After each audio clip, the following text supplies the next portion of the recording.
আয়রা মানুষটার কথা শুনে নিজেকে কিছুটা দূরে সরিয়ে নিল দেখে ফের সেই ব্যক্তি বলে উঠল, তুই আমার সাথে পালিয়ে চল। তোকে আমি অনেক আগে থেকে ভীষণ ভালোবাসি কিন্তু বলতে পারিনি, মানে সুযোগ হয়ে ওঠেনি। আজ সকালে শুনেছি যে তোর বিয়ে, আর নিজেকে স্থির করতে পারলাম না, ছুটে আসলাম তোর কাছে। প্লিজ চল তুই আমার সাথে, তোকে অনেক সুখে রাখব, বিশ্বাস কর। আরও ফিরিয়ে দিস না আমাকে প্লিজ। এসব কি বলছেন আপনি ঈশান ভাই? আমি ঠিকই বলছি আয়রা। আয়রা ভাবছে ঈশানকে এই বাড়িতেই বাকে ঢুকতে দিল, সম্পর্কে সে তার ফুফাতো ভাই। আজ থেকে প্রায় বছর খানেক আগে এই ঈশান একটা অঘটন ঘটিয়েছিল আয়রার কাজিন মীরার সাথে। সেই থেকে তাদের সম্পর্কটা খারাপ হয়ে গিয়েছিল, আর আজ তাকে এই মানুষটা ভালোবাসার কথা বলছে। তার উপর পালিয়ে যাওয়ার কথা তো থাকছেই, এত বড় সাহস ঈশানের। আপনি এখানে আসলেন কি করে? মীরার সাথে অসভ্যতামি করার চেষ্টা করছিলেন আপনি, সেটা কি ভুলে গেছেন? আমি সেদিন তোর কাছে আসতে চেয়েছিলাম আর ভুল করে মীরার রুমে চলে গেছি। কি হহ, বললাম তো বহুদিন আগ থেকে তোকে ভালোবাসি। ঈশান আয়রার হাত নিজের হাতের মুঠোয় নিয়ে বলেছিল। আয়রা ছিটকে নিজের হাত দূরে সরিয়ে নেয় আর ক্ষিপ্ত হয়ে বলল, তার মানে আপনি সেদিন আমার সাথে অসভ্যতামি করতে চেয়েছিলেন? ছি, আপনি সেটা আমার রুমে আমার সামনে দাঁড়িয়ে সোসাহসের সাথে বলছেন কি করে? আমি এক্ষুনি সবাইকে ডাকছি। আয়রা রুম থেকে বেরোতে নিবে অমনি ঈশান তার হাত টেনে ধরে রেগে গিয়ে বলে, ভালোই ভালোই বলছি, তাই কানে যাচ্ছে না তাই না? খারাপ রূপটাই দেখবি। আয়রার সাথে জবরদস্তি শুরু করে সে। যত যাই হোক, একটা ছেলের শক্তির কাছে একটা মেয়ের শক্তি কিছুই না। আয়রা ও ঈশানের সাথে পেরে উঠছিল না। তার উপর রুমে একা হওয়ায় ভয় কাজ করতে শুরু করলে সে মনে মনে আল্লাহকে ডাকতে শুরু করে। এমন সময় রাশেদা হুট করে রুমে ঢুকে আর ঈশানকে আয়রার সাথে জোড়াজুড়ি করতে দেখে গিয়ে সজোরে চর বসিয়ে দেয় তার গালে। বেচারা চর খেয়ে তাল সামলাতে পারল না। তোর এত বড় সাহস! ভাগ্য ভালো আজকে আয়রার বিয়ে, না হলে আজকেই তোকে কেটে টুকরো টুকরো করে ফেলতাম। প্রথমে আমার মেয়ের দিকে হাত বাড়িয়ে যেই দুঃসাহস তুই দেখিয়েছিলি, তার জন্য তোর বেঁচে থাকাটাই অনেক বড় ভাগ্যের ব্যাপার ছিল। আর সেই কাজটাই আবার আয়রার সাথে করতে চেয়েছিস? তোর কলিজা কত বড় রে! আরও কয়েকটা চর মারে তার গালে। চুপচাপ চরগুলো হজম করতে থাকে। যদি নিজের খারাপ না চাস তো এক্ষুনি এই বাড়ি থেকে বেরিয়ে যা। আর কখনো যাতে তোকে আয়রার ত্রিসীমানায় ও না দেখার যায়। ঈশান ক্ষুব্ধ দৃষ্টিতে দুজনার দিকে রাগের বর্ষণ করে রাগে হন হন করে বেরিয়ে চলে যায়। আর আয়রা ভয়ে তার চাচিকে জড়িয়ে ধরে কান্না শুরু করে দেয়। এত ভয় পেয়েছিল যা বলার বাহিরে। তার উপর ঈশান তার সাথে অসভ্যতামি করার চেষ্টা করেছিল দেখে ভয়ে গায়ের কাঁপুনি ছুটে গেছে। সে রুমে একা থাকায় ভয়ের মাত্রা তীব্র বেগে বেড়ে গিয়েছিল। আর একটু দেরি হলে কি হতে পারত ভেবেই ভয় প্রাণ যায় যায় অবস্থা। আয়রার কান্না দেখে তিনি বললেন, তুই আমাকে ডাকলি না কেন? এই কথার উত্তর দিতে যাবে তক্ষুনি রুমে আগমন হয় তন্নির। খুশি লাগছে তার। এই খুশিতে এক পায়ে দাঁড়িয়ে আছে যেন। ভাবি, ফাইনালি তুমি আজকে আমাদের বাড়িতে সারা জীবনের জন্য ভাইয়ার জীবন সঙ্গী হিসেবে যাচ্ছ। আমার যে কত খুশি লাগছে না তোমাকে বলে বুঝাতে পারবো না। সে কথাটা বলে সামনে চোখ ফেরাতেই দেখে আয়রার চোখে পানি। চোখ দুটো অস্বাভাবিক বড় করে বলল, এ কি তুমি কাঁদছ কেন? ভাবি, আর ইউ ওকে? রাশেদা আয়রার হাত টেনে ধরে তাকে কিছু একটা ইশারা করে আর চোখের পানি নিজেই আলতো করে মুছে দিয়ে বলে, সবাইকে ছেড়ে যাবে তো তাই কষ্ট হচ্ছে বুঝলে। অহহ, এটা কোনো রিজন হলো? দেখি ভাবি হাসো তো। মেকআপের আগেই কান্না শুরু করেছ, পরে কি হবে বলো তো? আয়রা কোনো উত্তর দিল না। তুমি তো একদম চলে যাচ্ছ না তাই না? আবার তোমার যখন ইচ্ছা হবে তখন তুমি আসতে পারবে, কোনো বাধা নেই। তন্নি নিজে থেকে যথাসাধ্য বলে আয়রাকে হাসাতে চেষ্টা করে। একসময় আয়রা ফিক করে হেসে ও দেয়। রাতুল আর সায়ন আদ্র দুপাশে বসে আছে। এক পর্যায়ে রাতুল ফিসফিস করে আদ্রর কানে কানে বলে, ভাই তুই কাল নেশার ঘোরে বললি মেয়েরা ছলনাময়ী, তাহলে বিয়ে করছিস কেন? আদ্র সোজাসুজি নাকচ না করে কথাটা যে বলল তার মুখের দিকে তাকিয়ে বলে, কই কখন বলেছি? আরে ভাই সত্যি তুই এই কথাটা বলেছিস? আমার তো কিছুই মনে নেই। ওয়েট, আমি সায়নকে বলছি, দেখবি সেও বলবে তুই গতকাল এই কথাটা বলেছিস নাকি না। সে সায়নকে জিজ্ঞেস করতেই ও বলল, কই না তো, আমি তো শুনিনি। এই ভাই তুই অস্বীকার কেন করছিস? তোর মনে নেই আমরা ওর কথাটা শুনে কতটা অবাক হয়ে ওর দিকে তাকিয়েছিলাম? ইভেন আদ্র শোন, আমরা তোর বলা কথাটা নিয়ে খুব হেসেছি। ও সায়ন কেন এমন করল বুঝল না রাতুল। অন্যদিকে অস্বীকার করাই রাগ ও হয়। দুজনার বিশ্বযুদ্ধ শুরু হয়ে যাবে এমন কিছু আজ করতে পেরে আদ্র বলে, কি শুরু করলি তোরা? আমার বিয়েটা তো বরবাদ করে দিবি রে ভাই, থামো একটু। ও না কেন করল বল? আহা বাদ দে তো। ওকে ফাইন, বাদ দিলাম। তুই ভাবিকে আমাদের দেখালি না কেন? এখন সেটা বল। নিজেরাই তো দেখতে পাবি, তাই আর আমি কষ্ট করলাম না। সায়ন আগের কথা বাদ দিয়ে এই প্রসঙ্গে বলে উঠল, এখন দেখব তা তো আমরাও জানি, কিন্তু তুই গায়ে হলুদে ও আমাদের ভাবির পিক দেখাসনি। তন্নিকে দেখাতে বললাম তাও না করে দিলি কেন ভাই? আমি তো কিছু বুঝতে পারলাম না। ঠিক বলেছিস, আমি ও তন্নির কাছে গিয়েছিলাম, ও বলল এই বেটা নাকি আমাদের দেখাতে না করেছে। চল তো রাতুল, আমরাই গিয়ে এখন দেখে আসি। আদ্র তাদের বাধা দেয় কিন্তু কেউই শুনল না। জোরপূর্বক গিয়ে ও কোনো লাভ হল না। দেখা মিলেনি, মেয়েগুলো ঢুকতেই দিল না। মুখ ছোট করে তাদের দুজনকে ফিরে আসতে দেখে আদ্র বুঝে যায় আসল কাহিনী। আর মনে মনে হাসতে থাকে। বিয়ে সম্পন্ন হলে বিদায় বেলায় আয়রার কান্নায় পুরো বাড়ি কিছু সময়ের জন্য নীরব নিস্তব্ধ হয়ে যায়। যেন দুঃখের ছায়া নেমে আসল। প্রত্যেক মেয়েদের জীবনে এই সময়টা খুব কষ্টের। আপনজন, আপন পরিবেশ সব ছেড়ে অন্য এক অজানা পরিবেশ, অচেনা মানুষের সঙ্গে চলার শুরুটা করে দেয় এই বিয়ে। মেয়েদের জন্য এটা থেকেই হয়তো প্রথম ত্যাগের শুরু। আয়রা কাঁদতে কাঁদতে বেহুশি হয়ে যায়। গাড়িতে উঠিয়ে আদ্র পাশে বসানো হয় তাকে। তন্নি তার পাশে বসল। গাড়ি আপন গন্তব্যে ছুটতে শুরু করলে আয়রার মাথা নড়চড় করে পড়ে যেতে নেয়।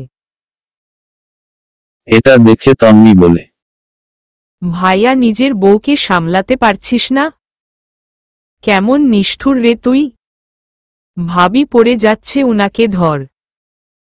আদ্র ঝাড়ি খেয়ে আয়রাকে ধরে রাখার চেষ্টা করেও ব্যর্থ হল। অনিচ্ছা সত্ত্বেও করলে যা হয়। কাজ হচ্ছে না দেখে তন্নি আদ্রর হাতে চিমটি কেটে বলে, একটু রোমান্টিক হ রোবট কোথাকার। ভাবির মাথাটা তোর বুকে নিয়ে পারছিস না? এগুলা ও আমাকে শিখিয়ে দিতে হবে? তোকে বিয়ে করে ভাবির লাইফ বরবাদ হয়ে গেছে। আম সিউর তুই উনার জীবন তেজপাতা করেই ছাড়বি। আদ্র বড় বড় চোখ করে তাকালো।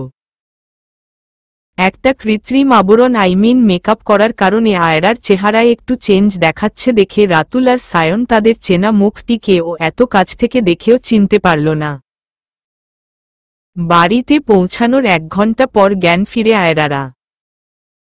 আর ভারী গহনা আর লেহেঙ্গা পরে থাকায় গরমে অবস্থা আরো খারাপ হয়ে যাচ্ছে দেখে তন্নি একটা সুন্দর নীল রঙের জামদানি শাড়ি বের করে আয়রাকে দেয়।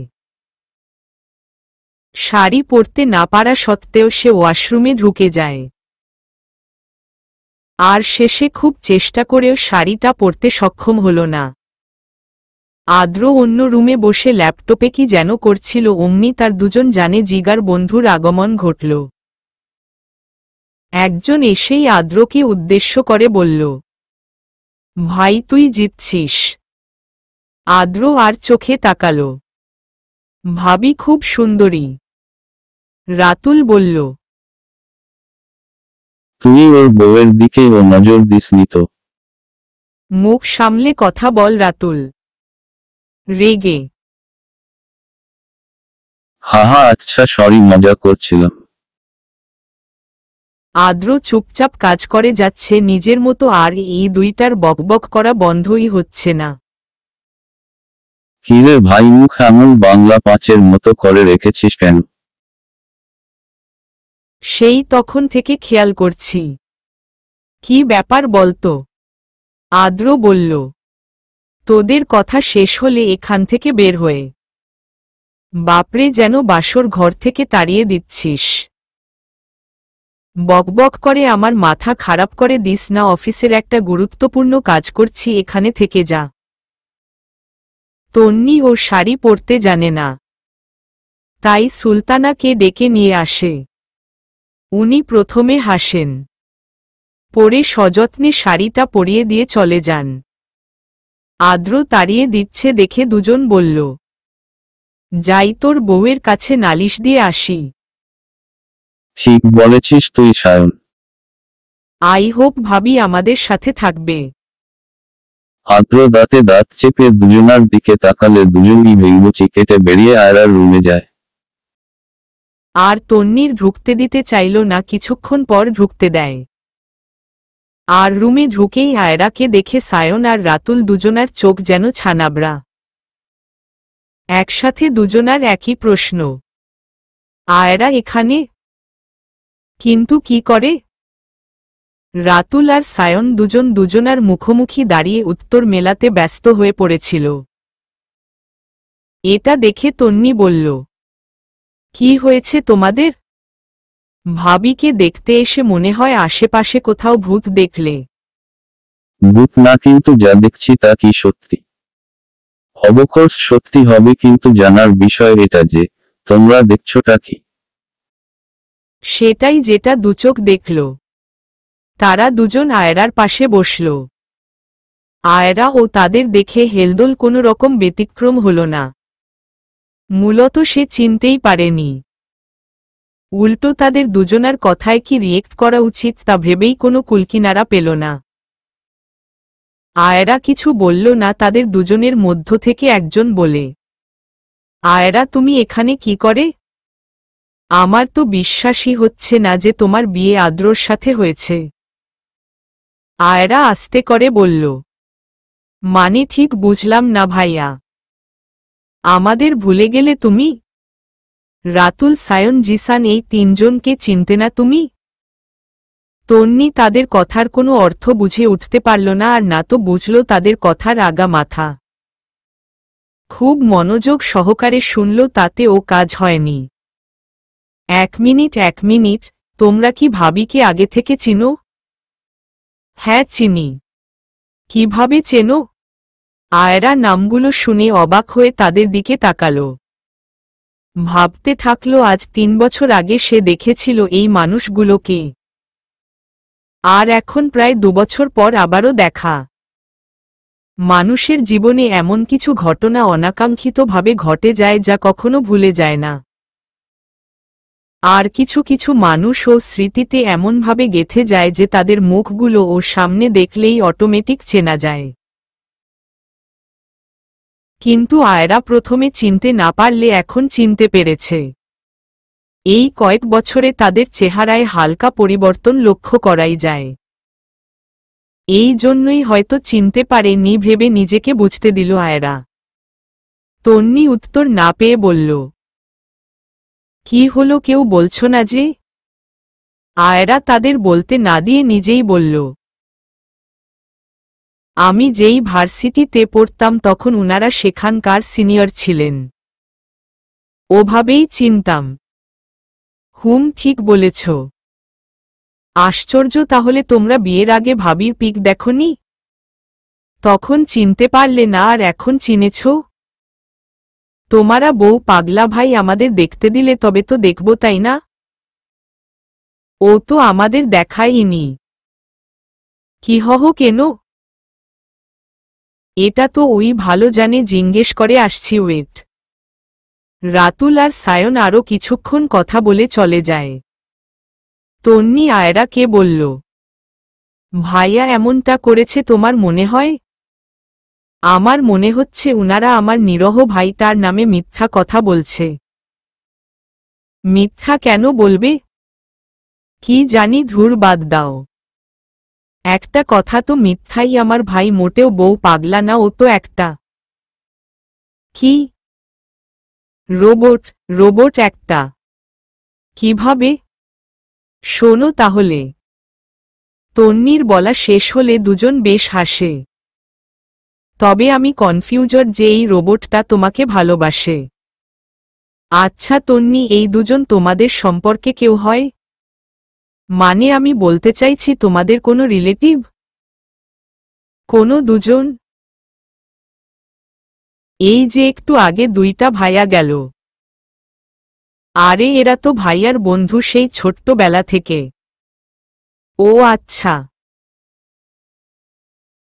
আয়রা ভাবতে থাকলো ওদের বন্ধুদের মধ্যে তো তিনজনই ছিল, আদ্র কোথা থেকে আসলো? রাতুল, সায়ন আর জিসান, এই তিনজনকেই জানতো আয়রা। আদ্রকে তো কখনো দেখাইওনি, কিভাবে বন্ধু হলো? আর হলেও কখনো আদ্রকে কেনই বা দেখল না?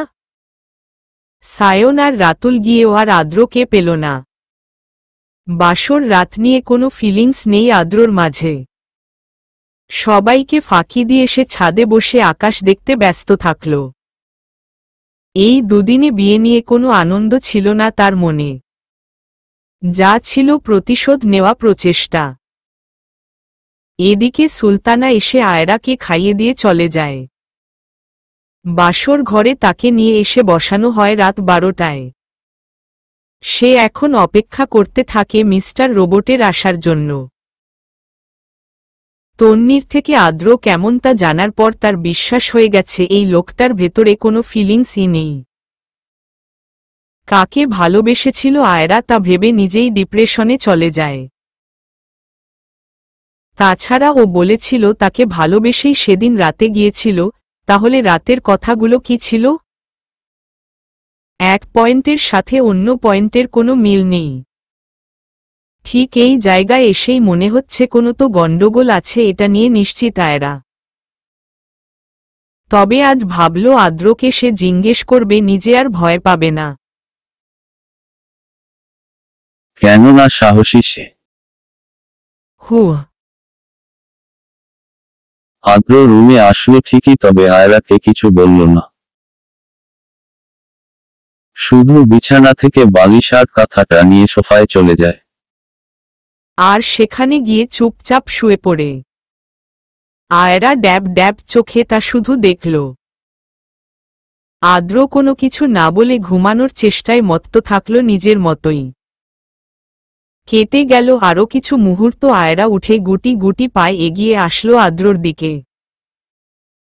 মানুষটার চেহারায় আলাদা মায়া আছে। কেন এমন করল আদ্র তাই ভাবতে থাকল। শেষে ভেবে না পেয়ে বিছানায় গিয়ে নিজেই শুয়ে পড়ল। সারাদিনে সবকিছু শেষে এই মুহূর্তে নিজেকে ক্লান্ত লাগছে বেশ। আদ্র আসলে তাকে জিজ্ঞেস করবে ভেবেই এতক্ষণ জেগেছিল, বাট সেও যখন ঘুমিয়ে পড়ল তার ও আর জেগে থেকে কাজ নেই ভেবে নিজেই ঘুমের দেশে তলিয়ে যায়। এদিকে অনেক চেষ্টা করেও ঘুম আসলো না আদ্রর, কারণ একটাই সোফায় ঘুমানোর অভ্যাস তার নেই। তাই ইচ্ছে না থাকা সত্ত্বেও বিছানার দিকে এগিয়ে যায় আর দেখে আয়রা গুটিসুটি মেরে ঘুমোচ্ছে। একটা কোলবালিশ নিয়ে এসে মাঝখানে রেখে দিয়ে একপাশে শুয়ে পড়ে সে। দুজনে ঘুমের রাজ্যে পাড়ি জমায়। সকালে ঘুম আগে ভাঙল আয়রার। আর বিশাল দেহি শক্ত হাত জাতীয় কিছু তাকে ঝাপটে ধরে থাকতে খেয়াল করল। সে আর কেউ নয়, আদ্রই। কিছুটা সময় পর এটা লক্ষ্য করল আয়রা এই মুহূর্তে আদ্রর বুকে মাথা রেখে শুয়ে আছে সে। এটা লক্ষ্য করতেই আয়রার চোখগুলো অস্বাভাবিক বড় হয়ে যায়। আর তাড়াহুড়ো করে উঠে বসে। আচমকা এমন করাই আদ্রর গভীর ঘুমেও ফাটল ধরল। কাঁচা ঘুম ভেঙে যেতেই ভীষণ রাগ হয় মানুষটার। রক্ত চক্ষু নিয়ে আয়রার দিকে তাকায় সে।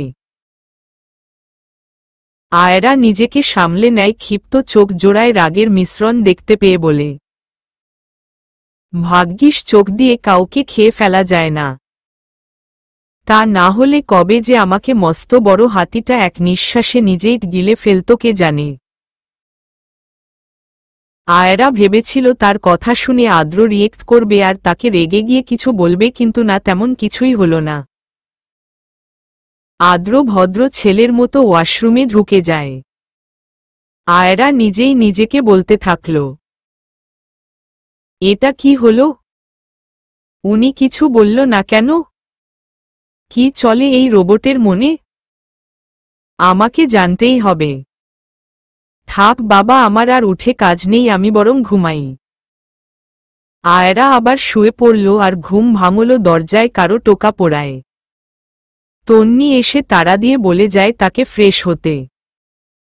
আড়মোড়া ভেঙে আয়রা ওয়াশরুমে চলে, আবার কিছুক্ষণ পর বেরিয়ে ও আসে। তারপর ভাবল একবার বাড়িতে ফোন দিলে কেমন হয়। সবার সাথে কথা বলা যাবে না, ভালোই হয়, সকাল সকাল মাইন্ডটাও ফ্রেশ হয়ে যাবে। যেই ভাবা সেই কাজ, কল দেওয়ার জন্য তো এবার ফোন দরকার। কিন্তু ফোন কই পাবে সে? তার ফোনটা তো সাথে করে নিয়ে ও আসেনি। হায়রে বলে মাথায় হাত দিয়ে বিছানায় বসে পড়ে আয়রা। আর হঠাৎ করে চোখ যায় ড্রেসিং টেবিলের উপর, যেখানে একটা ফোন রাখা। আর দেরি করল না, উঠেই ফোনটা হাতে নেয়। দেখল ফোনটা আদ্ররই। কোনো লক দেওয়া নেই দেখে আয়রা নিজে নিজেই বলল, আশ্চর্য, ফোনে কি নিজের গুরুত্বপূর্ণ কিছু নেই নাকি? একটা লক তো দিতে পারতো নাকি? যাগ্গে, এখন আমার জন্য তো ভালোই হলো। কল দেই, ব্যালেন্স আছে কিনা দেখি। আয়রার মন রীতিমত আকুপাকু করছে গ্যালারিতে যাওয়ার জন্য, কিন্তু আরেকজনের ফোন অনুমতি ব্যতীত গ্যালারিতে যাওয়া ঠিক হবে না ভেবে বেকনিতে গিয়ে নাম্বার মুখস্থ থাকায় কল দেয় সে। আর একে একে সবার সাথে কথা বলে নেয়। প্রায় 1.5 ঘন্টার মতো সবার সাথে কিছুক্ষণ হাসি কান্নার খুনসুটির মধ্য দিয়েই কেটে যায়। সকাল সকাল সবার সাথে কথা বলে আয়রার মনটাও বেশ ফুরফুরে হয়ে যায়। যেই না ফোনটা যেখানে ছিল সেখানে রাখার জন্য পেছনে ফিরে আর অমনি দেখে আদ্র ফোনটা আয়রার থেকে ছিনিয়ে নিয়ে চলে যায়। অন্যজন ঠায় দাঁড়িয়ে সেটি দেখেই গেল। কেটে গেল বিয়ের 1 মাস। এই 1 মাসে কোনোরকম দূরত্ব ঘুচেনি দুজনার মধ্যে। এই 1 মাসে আদ্র আয়রা কাছে টেনে নিয়েছে, আবার দূরে ঠেলে দিয়েছে। এই সকল কিছুতে কোনোরকম ভালোবাসার দেখা পায়নি আয়রা। আদ্রকে অনেকবার জিজ্ঞেস করেছে কেন সে এমন করেছে, কিন্তু উত্তর সে দেয়নি। আজ ঠিক করল উত্তরটা জেনেই ছাড়বে। এতগুলো দিবে, তাদের কথাগুলো কোনো পরিবার জানেনি। আয়রা জানায়নি কাউকে, নিজেই সমাধান জড়ার চেষ্টা করে গিয়েছিল। আজ শুক্রবার, আদ্র বাড়িতেই আছে, তবে এই মুহূর্তে রুমে নেই। এটি চূড়ান্ত সুযোগ ভেবে একে একে সবগুলো রুম আদ্রকে খুঁজতে থাকে আয়রা। তক্ষুনি হুট করে তন্নি সামনে পড়ে যায়। ভাবি কাউকে খুঁজছ? হ্যাঁ মানে না। এত মানে না করে বললেই তো হতো যে ভাইয়াকে খুঁজছো। তোমার উনি ছাদেই আছে। তুমি দেখেছ? হুম, যাওয়ার সময় দেখেছি। আচ্ছা ঠিক আছে। আয়রা ছাদে গিয়ে দেখল আদ্র ছাদের রেলিং ধরে দাঁড়িয়ে আছে। সে ও গিয়ে তার পাশেই দাঁড়ায়। এটা দেখে আদ্র তার দিকে ঘুরে তাকায়। ভ্রু কুঁচকে আয়রা ও তাকালো, চোখাচোখি হতেই চোখ ফিরিয়ে নেয় আদ্র। আর চলে যেতে নিলেই আয়রা গিয়ে সামনে দাঁড়ায়। আরে রে যাচ্ছেন কোথায়? আপনার জন্যই তো এখানে এলাম। মানে? মানে জানতে চান? বুঝলাম না কিছু। বুঝাচ্ছি 1 মিনিট। বলেই হুট করে আদ্রকে ঝাপটে ধরল। আদ্র রোবটের মতো সেই একভাবে দাঁড়িয়ে থাকলো। কিছু সময় পর আয়রাকে নিজের থেকে ছাড়াতে চেষ্টা করল, কিন্তু সে কিছুতেই ছাড়ছে না। দেখে রেগেমেগে বলল, ছাড়ো বলছি, এসব কি করছো? সব সময় তো আমাকে কাছে টেনে নিয়ে আবার দূরে সরিয়ে দেন। আমি জানতে চাই কেন এমন করেন? বিয়ের দিন থেকে আজ পর্যন্ত প্রত্যেক দিন নিয়ম করে জানতে চেয়েছি, বারবার ইগনোর করেছেন, আজ আপনাকে বলতেই হবে। আদ্র দাঁতে দাঁত চেপে সবরকম চেষ্টা করল আয়রাকে সরানোর, কিন্তু ব্যর্থ হল। আপনি যদি কারণটা বলেন তাহলে আমি আপনাকে ছেড়ে দিব। আর না বললে ছাড়ব না। আদ্রই জোর করে নিজেকে ছাড়িয়ে নেয়। রক্তচক্ষু নিয়ে আয়রার দিকে তাকায়। আর প্রতিদিনের ন্যায় আজও ইগনোর করে চলে যেতে নেয়। এটা দেখে আয়রা পেছনে থেকে চেঁচিয়ে বলে, আমি আজকে সবাইকে বলে দিব এই সব। কোনো কারণ ছাড়াই আপনি আমার সাথে এসব করেই যাবেন, তা তো হবে না। ব্যাস, এনাফ, আর না অনেক হয়েছে। আয়রার কথা শুনে এবার থামল আদ্র। আর আয়রার দিকে এগিয়ে এসে তার 2 হাত চেপে ধরে চোখে অগ্নিরাশি ছুঁড়ে মারতে মারতে প্রচণ্ড রেগে বলল, এত তাড়াতাড়ি অসহ্য হয়ে গেলে? তুমি যেভাবে একটা ছেলের জীবন নরক বানিয়ে তাকে মেরে ফেলেছ, আমিও তোমাকে তাই করব। এত সহজে পার পাবে না তুমি। আমার হাতে লাগছে। লাগুক, ব্যথা লাগার জন্যই তো ধরেছি। কারণ জানার খুব শখ না তোমার? তাহলে এইটুকু ব্যথাতেই কেন হাঁপিয়ে উঠলে? Okay fine. বলেন কারণ কি, আমি কোনো ছেলের সাথে কি করেছি? হাতের ব্যথায় আয়রার চোখে পানি চলে আসে। এটা দেখে আদ্র তাকে ছেড়ে দিয়ে বলল, জিসানের কথা এত তাড়াতাড়ি ভুলে গেলে? জিসান নামটা শুনে অবাক নয়নে আদ্রর দিকে তাকায় আয়রা। প্রশ্ন একটাই, এসবের সাথে জিসানের কি সম্পর্ক? এটা সেই জিসান যাকে আমি ভাইয়ের মতো দেখতাম। আরে ও তো আমার ভাইই ছিল।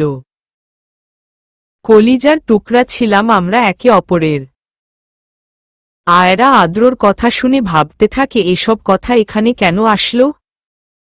3 বছর আগের ঘটনা মনে পড়ে।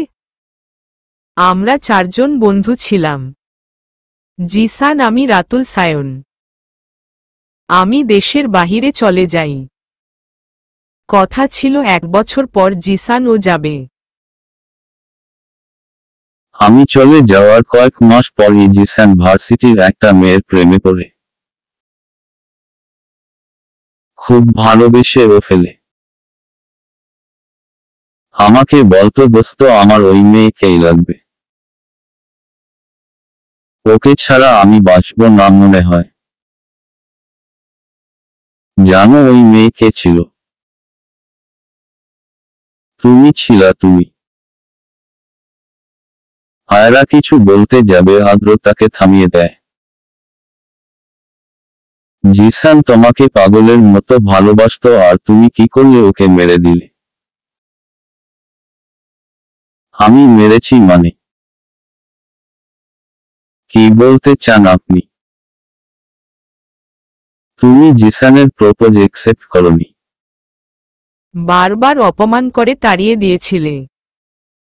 মারা যাওয়ার আগের দিন ও আমাকে বলেছিল আজ শেষ চেষ্টা করবে তোমাকে নিজের করে পাওয়ার। সেদিন তুমি কি করেছিলে জানি না, পরের দিন আমি জানতে পারি জিসান মারা গেছে। ও সুইসাইড করেছে, তার কারণ শুধুই তুমি। তুমিই মেরে ফেলেছ ওকে। আদ্রর চোখে প্রচণ্ড রেগে কথা বলা সত্ত্বেও জিসানের মারা যাওয়ার কথা বলার সময় চোখে পানি চলে এসেছে দেখে ও আরেক দিকে ফিরে হাতের তালু দিয়ে চোখের পানি মুছে ফেলে। জিসানকে ভাইয়ের মতো দেখত।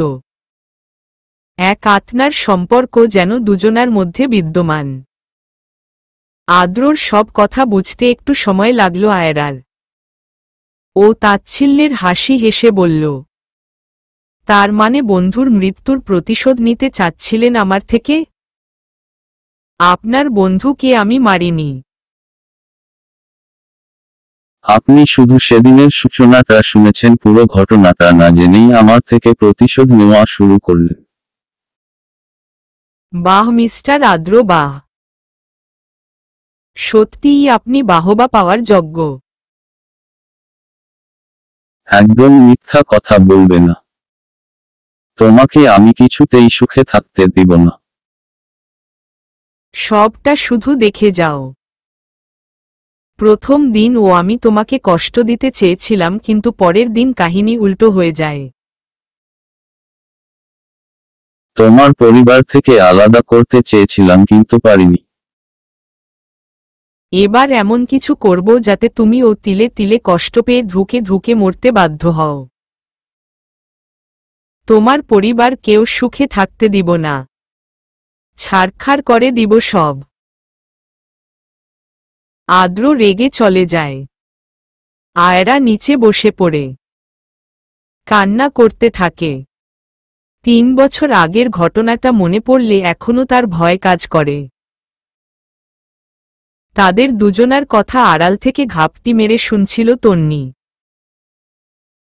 কেননা প্রথমেই তার গর্বর লাগছিল, তাই সে এটা করতে বাধ্য হয়েছে। আদ্র চলে যাওয়ার পর ধীর পায়ে আয়রার দিকে এগিয়ে আসে সে। আয়রাকে সান্ত্বনা দিতে যাবে অমনি হুট করে উঠে আয়রা তাকে জড়িয়ে ধরে বলতে থাকে, তন্নি বিশ্বাস করো আমি উনার বন্ধুকে মারিনি। আমি সত্যি বলছি। উনার বন্ধু নিজেই আমার অসম্মানী করতে চেয়েছিল। পরিবারের ক্ষতির কথা শুনে হাউমাউ করে কাঁদতে থাকে আয়রা। কারণ তার পরিবার আর পরিবারের মানুষগুলোকে খুব ভালোবাসে সে। শান্ত হও, নিচে চলো। তোমার ভাই আমার পরিবারের কোনো ক্ষতি করে দিবে তন্নি। আমার সাথে আসো তো তুমি প্লিজ। আয়রাকে নিচে নিয়ে যায় আর এক গ্লাস পানি তার দিকে এগিয়ে দেয়। এক নিঃশ্বাসে সবটুকু পানি গিলে ফেলে আয়রা। এবার বলো কি হয়েছিল সেদিন? আমি বাড়ি যাব। আগে কি হয়েছে তা বলো। তোমার ভাই যেখানে বিশ্বাস করে না তুমি কিভাবে করবে? সত্যি করে বলো, সব কোনো মিথ্যা কথা বলবে বা? আমি সত্যিতে বিশ্বাসী। নিজেকে শক্ত করো, তুমি যদি সত্য হয়ে থাকো তাহলে এভাবে ভেঙে পড়ছো কেন? আমি মিথ্যা বলছি না তন্নি, সেদিনের ঘটনার সাক্ষী আছেন রাতুল আর সায়ন ভাই, উনারা দুজন ছিলেন সেখানে উপস্থিত।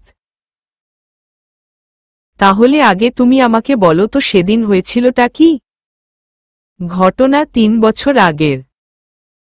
তোমার ভাই যেমনটা বলল আমাকে পছন্দ করত জিসান। আমার উনাকে একদমই ভালো লাগত না। গুন্ডামি করত ভার্সিটিতে। একদিন তো একটা ছেলেকে মেরে আধমরা পর্যন্ত করে ফেলল। এই রকম অমানুষিক কার্যকলাপ দেখে উনার প্রতি আমার আরও ঘৃণা জন্ম নেয়। আমি প্রপোজ একসেপ্ট করি না দেখে আমাকে 3 দিন সময় দিয়েছিল ভেবে দেখতে। আর হুমকিও দিয়েছিল যেন আমি আমার পরিবারকে এ ব্যাপারে না জানাই। 3 দিন আমি আর ভার্সিটিতে যাইনি। চতুর্থ দিন আমার ভার্সিটির এক ফ্রেন্ড জারিফার জন্মদিনের পার্টি অ্যারেঞ্জ করা হয়। ও নিজে এসে আমাকে তার বাড়িতে নিয়ে যায় আর আশ্বাস দেয় জিসান এখানে এসে কোনো রকম খারাপই করতে পারবে না। এতটুকু বলে থামল সে। তন্নি সবটা শোনার জন্য উদ্গ্রীব হয়ে থাকল। তারপর আমি বাধ্য হয়ে সেখানে যাই। জারিফার বার্থডেটা ঠিকভাবে পালন করা হয়। এক সময় হুট করে কারেন্ট চলে যায় আর কে যেন আমাকে কোথাও জোর করে নিয়ে যাচ্ছিল। এটা আমি বুঝতে পেরেছিলাম, তবে চিৎকার করতে চেয়েও পারিনি। আমার মুখ কেউ চেপে ধরে রেখেছিল। অন্ধকার একটা রুমে আমাকে একা ছেড়ে দেওয়া হয়। আমি যখন কে কে বলে চিৎকার করতে থাকি, হঠাৎ করে লাইট জ্বলে উঠল আর সামনে রক্তচক্ষু দয়ের মানুষ অর্থাৎ জিসানকে দেখি। আমার স্বপ্নেও ছিল না যে উনি এখানে চলে আসবে। উনি আমাকে ভালোই জিজ্ঞেস করে আমি একসেপ্ট করব কিনা, কিন্তু আমার ওই ঘটনায় ঘৃণায় গাড়িরই করতে থাকায় বারবার বিরক্ত করাই একসময় আমি রেগে গিয়ে উনার গালে চড় বসিয়ে দেই। তারপর এই চড়টা আমার কাল হয়ে দাঁড়ায়। উনি আমার সাথে অসভ্যতামি করার চেষ্টা করে। আমি প্রাণপণে ছুটে বাঁচার চেষ্টা করি, কিন্তু উনি আমার সাথে খুব জোরাজুরি করতে থাকে। খুব ভয় পেয়ে গেছিলাম। আমি মনে হয়েছিল ওইটাই আমার জীবনের শেষ দিন।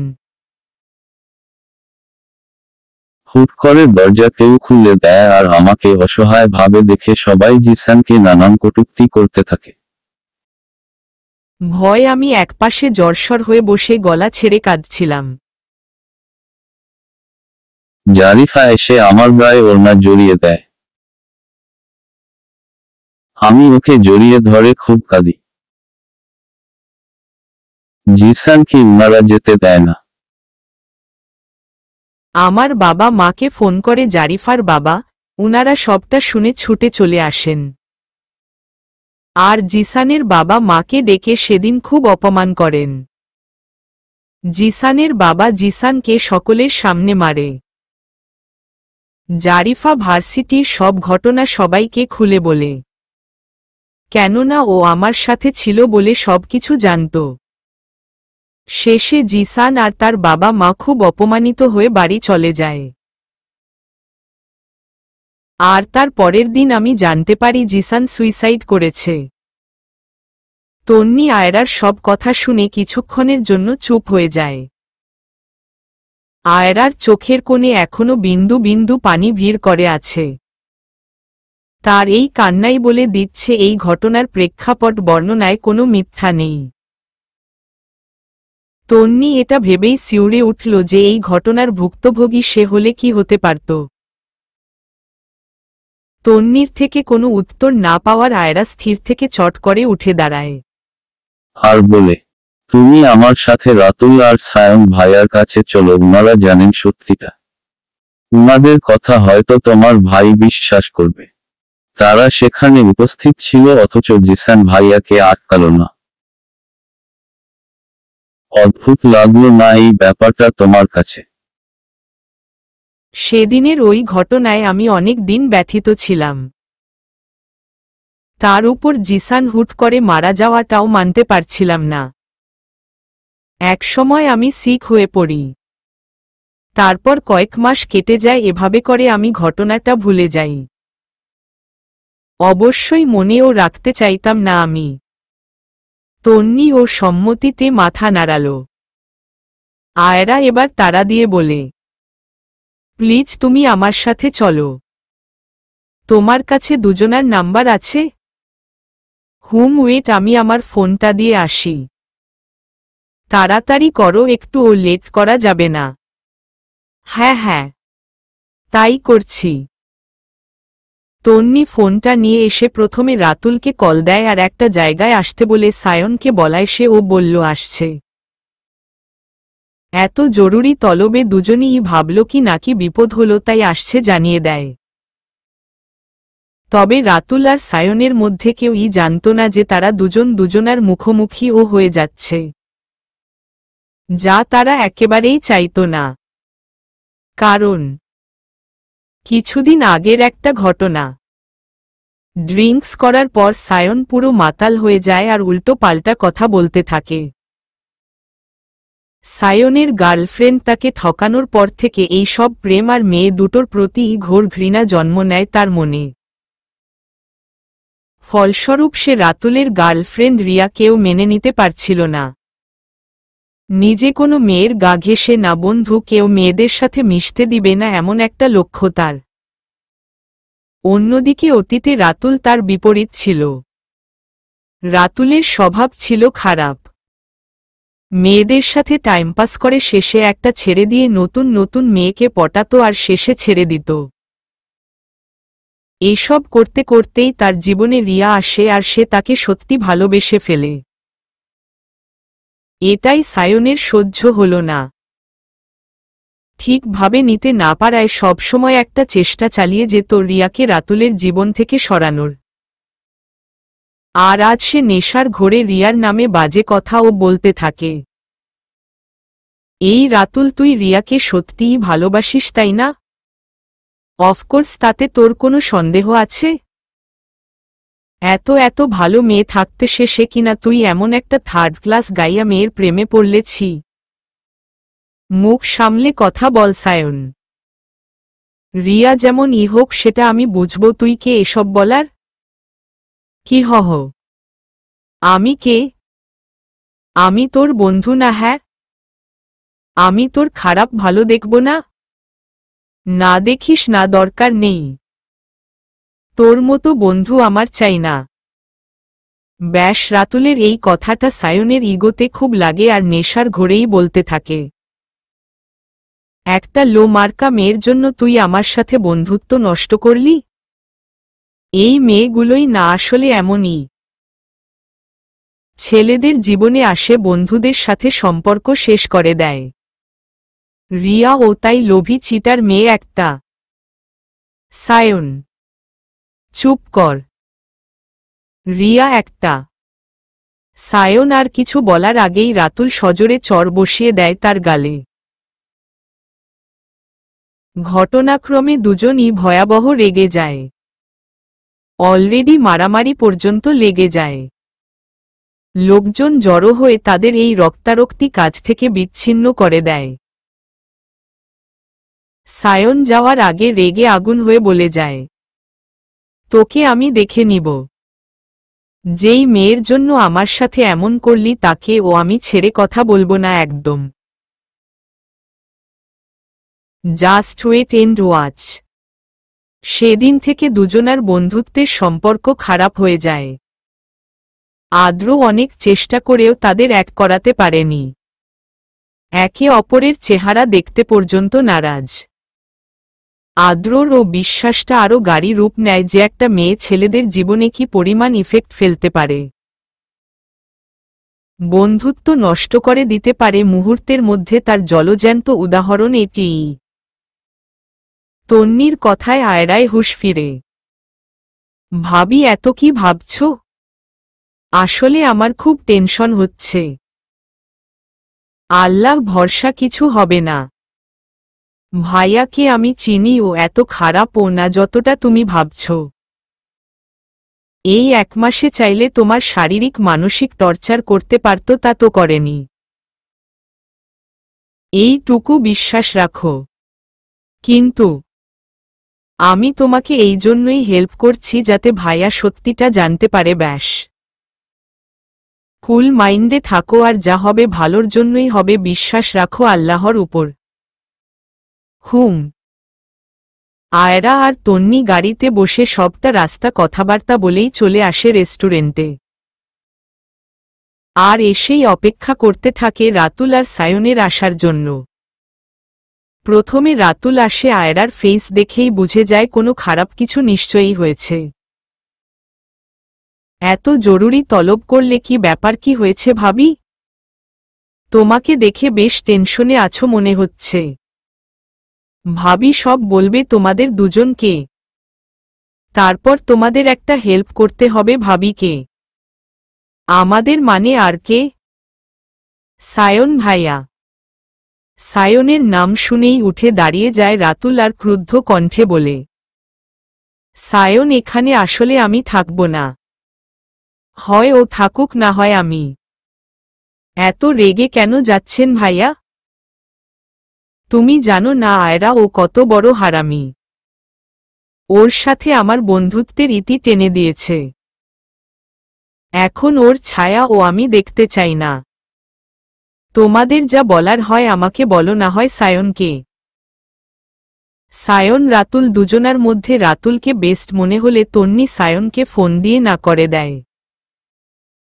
তখন সায়ন অলরেডি রেস্টুরেন্টে চলেও এসেছিল।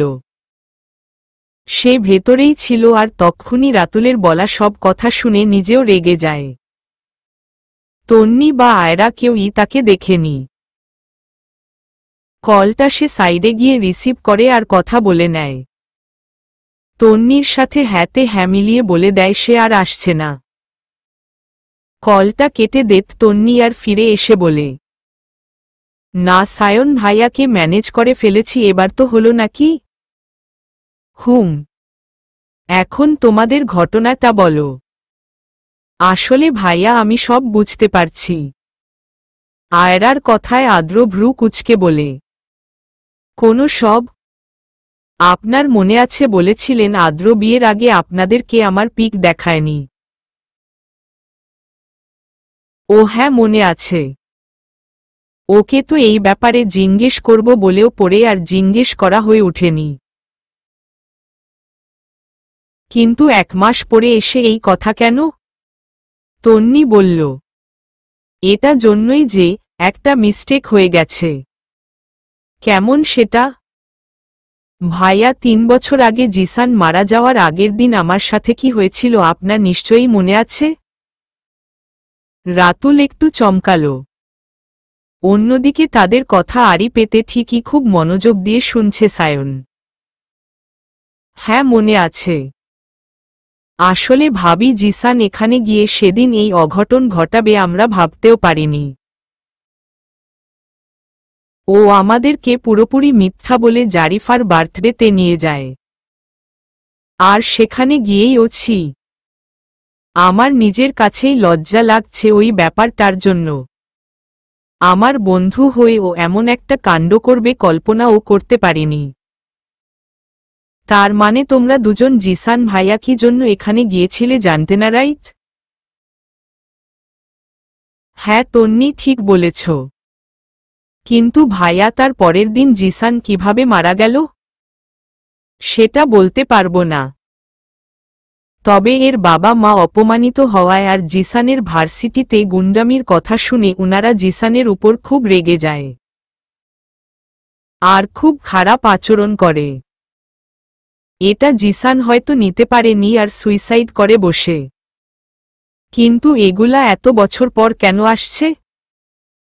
কি আর বলবো ভাইয়া, আদ্র সেই প্রথম দিন থেকে আমার থেকে প্রতিশোধ নেওয়ার চেষ্টা করছে এই একটা ভুল ভাবনা নিয়ে। মানে?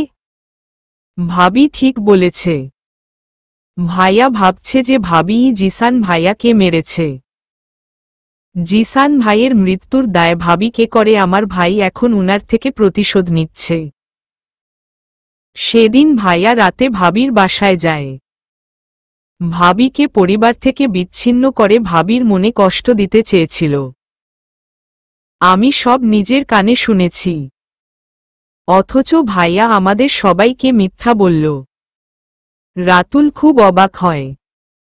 তাই এখন ভাইয়া আপনি আদ্রকে বলবেন যে উনি আসলে ভুল। আমি উনার বন্ধুকে মারিনি। না হলে উনি বলে গেছেন আমার পরিবারের ক্ষতি করে দেবেন, প্লিজ আমায় হেল্প করুন ভাইয়া প্লিজ। আয়রা রাতুলের সামনে হাঁটু গেড়ে বসে পড়তে নেয়, রাতুল তাকে ধরে দাঁড় করিয়ে বলে, ছি ভাবি, এসব কি করছো? আমাকে তোমার নিজের ভাই ভাবতে পারো। আদ্র যদি এসব ভেবে তোমাকে কষ্ট দিয়ে থাকে তাহলে আমি ওকে অবশ্যই সত্যিটা জানাবো। আরও কিছু কথা বলল রাতুল। তন্নি খুব খুশি হয়। আয়রা বলে, আপনাকে অনেক অনেক ধন্যবাদ ভাইয়া। বোনরা ভাইদের ধন্যবাদ দিতে হয় না। আয়রা তবুও কাঁদছিল দেখে রাতুল তাকে সান্ত্বনা দেয় আর বলে, আহা ভাবি, শান্ত হও তো। আদ্রকে আমি সব জানাবো। যদি এর আগে আমার পরিবারের কিছু হয়ে যায়। কিচ্ছু হবে না, তুমি এখানে বসো। চোখের পানি মুছে শান্ত হও। আর কি খাবে বলো? না, কিছু খাবো না। তা কিভাবে হবে? আজ আমার মন খুব ভালো আছে। তন্নি লাফিয়ে উঠে বলল, তাহলে রাতুল ভাইয়া জম্পেশ একটা ট্রিট দিয়ে দাও। হাহা, আচ্ছা ঠিক আছে, বসো। তন্নির লাফানো দেখে আয়রা আর রাতুল হালকা হাসল। তাদের সব কথা কান পেতে শুনে নিয়ে একটা প্ল্যান তৈরি করে নেয় সায়ন। আর এটাও সে জানে রাতুল কেন আজ এত খুশি। রিয়া আর রাতুল এঙ্গেজমেন্টের প্ল্যান করেছে। এত সহজে তো তাদের ছাড়বে না সে। তাই ঝটপট একটা ঝাক্কাস প্ল্যান সে বানিয়ে নেয়, যাতে করে আদ্র ও আয়রাকে দোষী ভাবে আর রিয়া এবং রাতুলের ও সম্পর্ক নষ্ট হয়ে যায়। এক তীরে দুই পাখি শিকার হবে। এতে করে সাপ ও মরবে লাঠি ও ভাঙ্গবে না। সায়ন ডেভিল স্মাইল দিয়ে প্রথমে আদ্রকে কল দেয় আর বলে, দোস্ত আয়রা ভাবির রাতুলের সাথে কি সম্পর্ক রে? মানে কি বলতে চাচ্ছিস সায়ন? আমি ঠিক বুঝলাম না। আগে বলতো, আঙ্কেল আন্টি কি বাড়িতে নেই? না, কিন্তু কেন? তুই কোথায়? আমি অফিসে। আয়রা ভাবি রেস্টুরেন্টে রাতুলের সঙ্গে কি করছে তোকে কি বলে এসেছিল? না তো।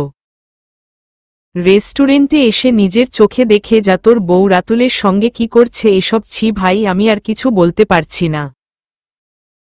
নিজেরই খারাপ লাগছে, রাখছি আমি। আমার কথা বিশ্বাস না করলে নিজে এসে দেখে যা। আমি যে এটা বললাম তা বলে দিস না, তা না হলে ভাবি আমাকে খারাপ ভাববে। দেখ ভাই, তুই আমার বন্ধু তাই বললাম। রাখলাম কলটা। আদ্রর কল কেটে দিয়ে এবার কল দেয় রিয়াকে। রাতুল নিষেধ করায় রিয়া সায়নের কল রিসিভ করছিল না। তা বুঝতে পেরে সায়ন টেক্সট করে দেয় তাকে আর সেখানে লিখে দেয়, এই রেস্টুরেন্টে এসে দেখে যাও তোমার ভালোবাসার রাতুল অন্য মেয়ে নিয়ে বসে প্রেমালাপ করছে। তোমাকে তো আগেই বলেছিলাম রাতুল তোমাকে ঠকাচ্ছে। আমার কথা বিশ্বাস করবে না জানি, তাই রেস্টুরেন্টে আসো আর নিজ চোখেই দেখে যাও। কোনো সিন ক্রিয়েট করো না, যা করবে নিজেরাই নিজেদের মধ্যে করো। রিকোয়েস্ট রইল। সায়নের কথা যেমন হোক খুব পাওয়ারফুল ছিল। তাই তো আদ্র আর রিয়া দুজনই তার ডাহা মিথ্যা কথাতে ছুটে আসতে বাধ্য হয়। আদ্র আর রিয়া দুজনকে আসতে দেখে সায়ন নিজের নতুন একটা সিম থেকে তন্নির নাম্বারে কল দেয়। আর কলটা রিসিভ করে তন্নি হ্যালো হ্যালো বলতে থাকে, তবে ওপাশ থেকে কথা আসে না। তাই সায়ন রেস্টুরেন্টের একটা সার্ভেন্টকে বলল তার বলা একটা কথা বলে দিতে।